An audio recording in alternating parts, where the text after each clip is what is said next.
Good morning, brothers and sisters. Today we are in Hebrews chapter 11 for our devotion, one of the favorite chapters in the New Testament, often referred to as the Faith Hall of Fame. And I've read this chapter so many times over the years since I became a follower of Christ, but I have to admit that when I read it this time, it took on new meaning. I read it differently, and I think that was because of all the sequential reading we've been doing of Scripture and just making our way through chapter by chapter, and it just spoke to me in a way that maybe it had not before, and I read it through. I tried to read it through the eyes and the ears of those that the author originally intended. So remember, these were believers in Jesus, followers of Jesus, of a Jewish background, who were being tempted to abandon the faith and return to Judaism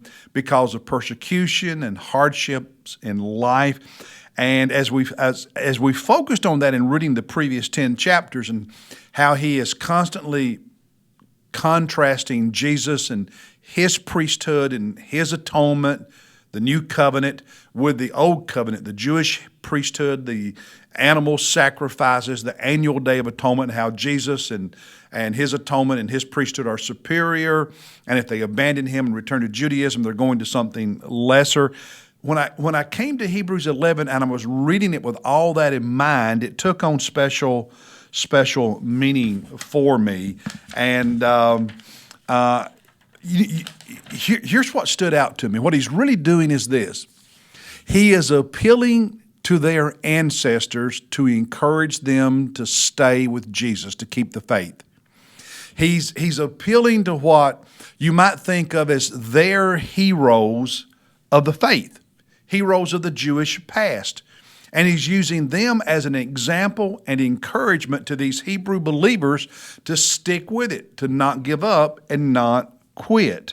And he begins in chapter 11 by talking about faith and how it was through faith that each of the men and women he mentions in chapter 11 gained approval with God.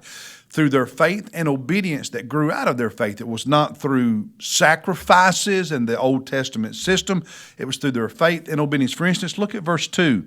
He said, for by it, because in verse 1 he talks about faith being the assurance of things hoped for, the conviction or evidence of things not seen. In verse 2 he says, for by it, by faith, men of old, the ones he's getting ready to talk about, gained approval. So your ancestors, your heroes of the past, gained God's approval by their faith. Look at verse 5. By faith, Enoch was taken up so that he would not see death, and he was not found because God took him up, for he obtained the witness that before his being taken up, he was pleasing to God.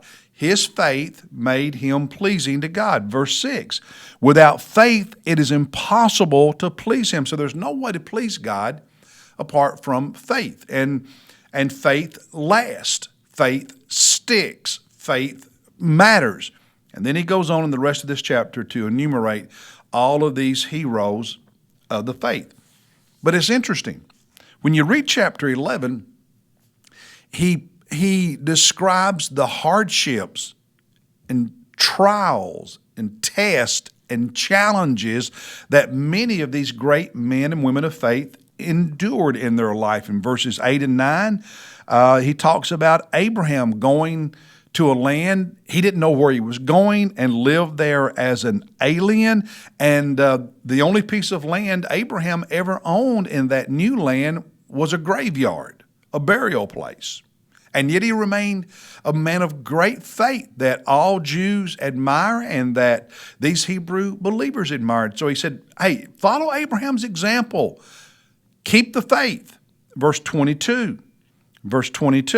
By faith, Joseph, when he was dying, he said, when you all go back to the promised land, take my bones with you. He was looking forward to the day, knowing that a day would come when they would return to the promised land. Joseph is an example of faith. In verses 24 and 25, Moses, choosing not to be called the son of Pharaoh's daughter.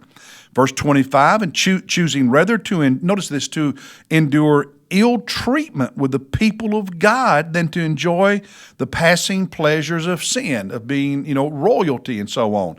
And down in verses 35 and 39 and following, it's the same thing. Mockings and imprisonment and scourgings and being stoned and sawn in half and on and on.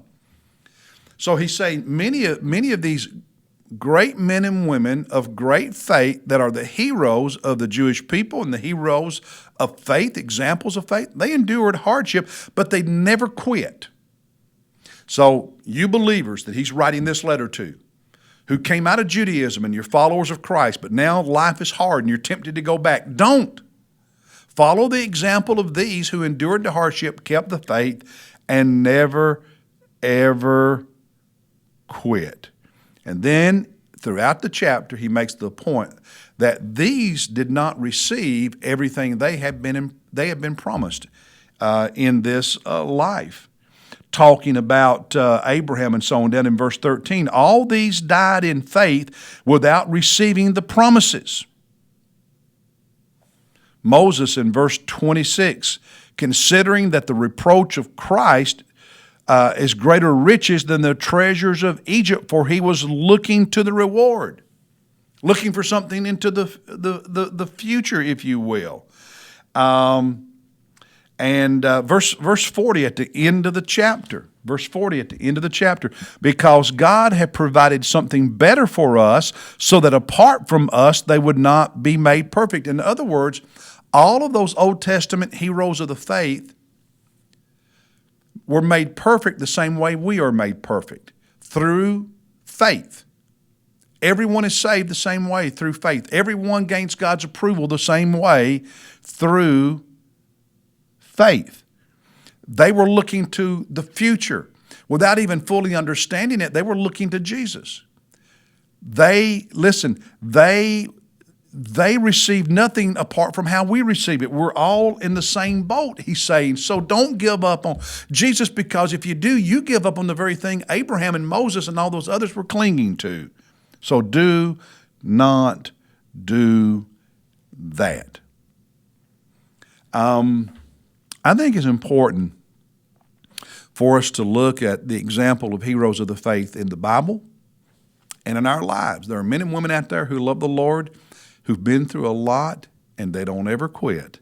They don't ever give up. Go through hardships, but they keep their joy, they keep their devotion to Christ, and because of it, they win. Learn from their example. Follow their example. Be encouraged, because the only way to gain God's approval is to be a person of faith who sticks, who doesn't quit. That's the word for today. I'll see you tomorrow.